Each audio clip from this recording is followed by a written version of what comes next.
love it. Charisse did a little happy dance and grabbed Cole by the arm and squeezed.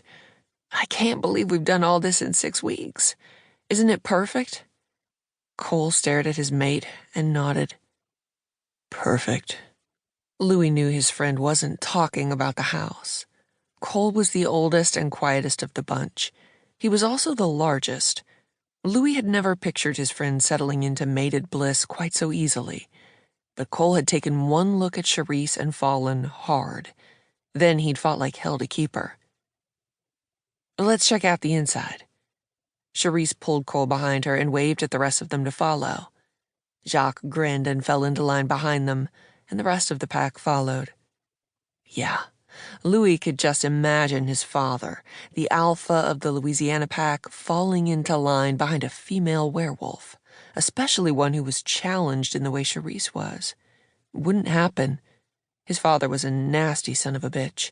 Just thinking about him soured Louis's gut. You okay?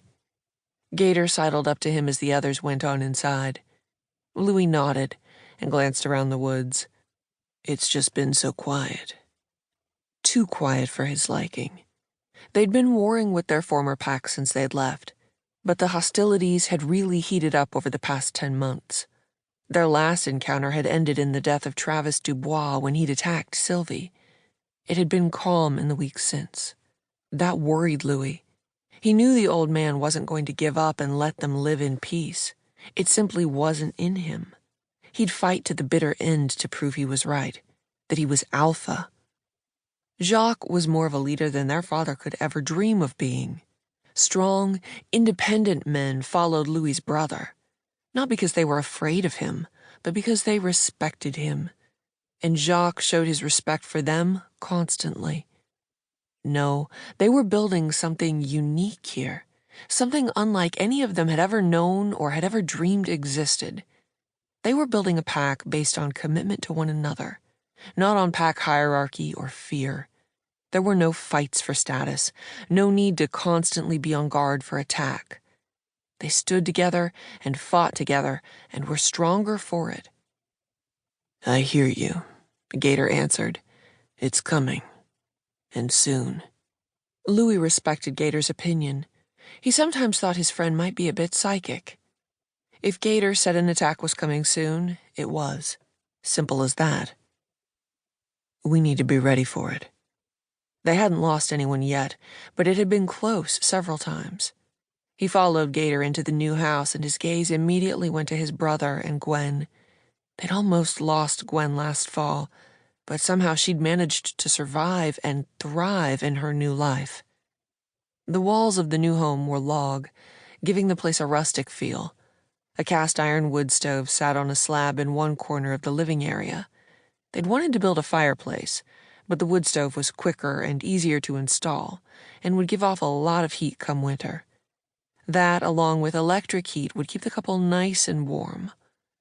There were still some finishing touches needed on the inside, but they'd accomplished an almost impossible task by building the place in just 6 weeks. It wouldn't have been possible if they hadn't already had all the logs cut, notched, and stored in one of their sheds. Plus, they were all much stronger than any human could ever hope to be. Being able to pick up a big log on their own and manhandle it into position had allowed the frame to go up in record time. Armand had handled the electrical and Gator the plumbing, while the rest of them had dealt with all other aspects of the build. The women had been surprisingly adept once they'd been shown what to do. Gwen and Charisse had laid all the flooring, and Sylvie had proved to be a whiz at tiling. Annie had been invaluable as site manager, ordering cabinets, fixtures, and whatever else they'd needed online. Deliveries had been a daily occurrence for a while. Not that they'd allowed the trucks to come and go as they pleased. Hell no. Anything that they couldn't drive to town to pick up themselves had been delivered to the pack parking area, well away from the houses. Security was always a priority. Louis wandered out onto the front porch and enjoyed the view. The house was a good distance from the one Armand and Gator would share with their mates for a while longer, but close enough to see. Their next task would be to build a similar place for Gator and Sylvie. Their pack was growing. Louis knew when his brother...